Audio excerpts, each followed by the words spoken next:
Unfortunately, folks, we are at a point that no matter who wins the presidential election in November, it is going to be a mess. The media has created a social climate whereby people have come to believe that outrageous and violent behavior is not only acceptable, but expected when they can't get their way. We've been seeing an upsurge of violence for quite a long time, and it has increased dramatically this year and does not show any signs of slowing down or stopping anytime soon. In fact, people have been organizing and going out in packs, destroying property, looting, rioting, attacking innocent civilians, damaging vehicles, damaging homes, and martyring fools and criminals who have taken things too far and gotten themselves killed in the heat of the moment.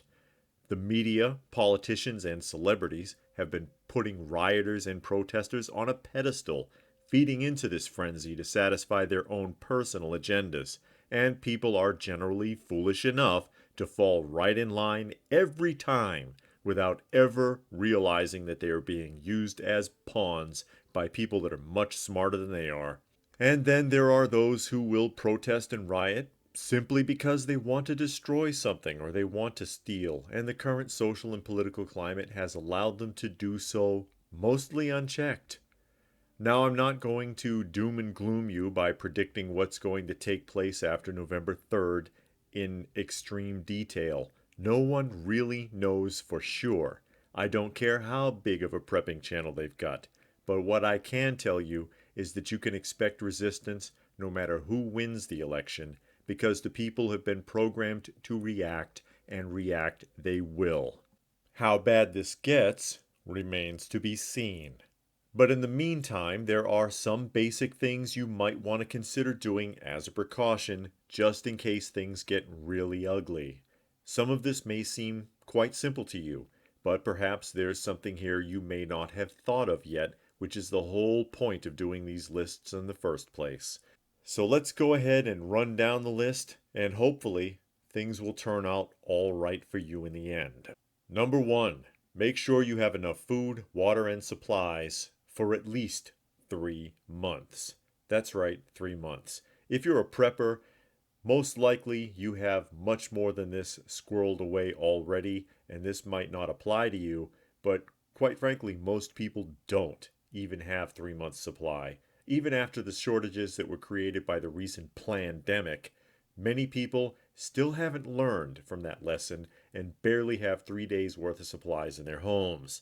If you happen to be one of these people, you need to stockpile now, just in case supply lines go down or you can't safely get to the store for an extended period of time.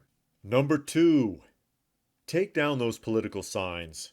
I know you want to look like you're all proud of your candidate, but those signs are a beacon for trouble from literally anyone who would disagree with you. There have already been thousands of instances of vandalism against signs across the country, which in many cases have included damage to vehicles, property, and homes. After this election, it could get much worse. Take those signs down out of your yard. You don't need to attract the unwanted attention. Number 3, find alternate routes to work. If you still have to go out to work or any place else that you might have to visit frequently, I recommend finding routes that avoid major intersections. These tend to be hotspots for protesters.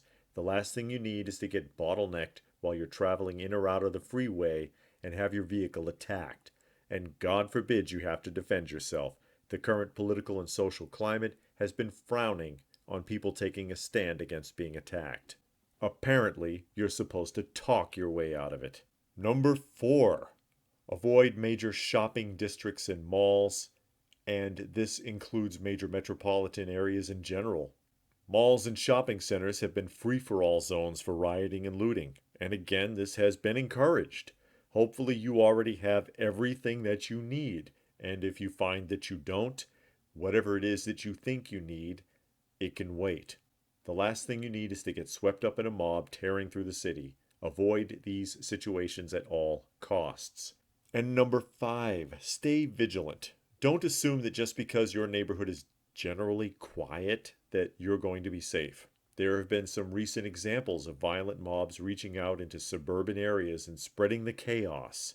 Protesters have been organized into this type of action on purpose so that no one feels safe no matter where they are. So be on guard. Reflect on the possibility that you may have to defend your home and property. And you just knew I had one more for you, didn't you? Call it number 6 if you will. Don't expect help from law enforcement. They're going to be far too busy doing the bidding of lawmakers as usual and answering your 911 call because people are throwing bricks at your home isn't at the top of the priority list. As mentioned in the previous point, you may end up hashing things out on your own, so be careful how you do this. You may end up being the one looked upon as a criminal by lawmakers, unfortunately. So I hope you found this video helpful. If you have any further points pertaining to the video, please do feel free to post them in the comments section down below. Please do give the video a thumbs up, easiest way to show your appreciation. And do share it if you can, probably the only way it will get seen due to ScrewTube and their shadow banning techniques.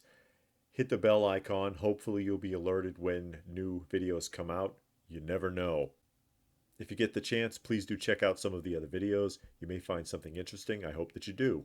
If you would like to help the channel out, there are links for that down below. Every little bit helps, and I sure do appreciate it. I can also be found on another channel called Coffee Talk. Check it out if you get the chance. There is a link for that down below as well.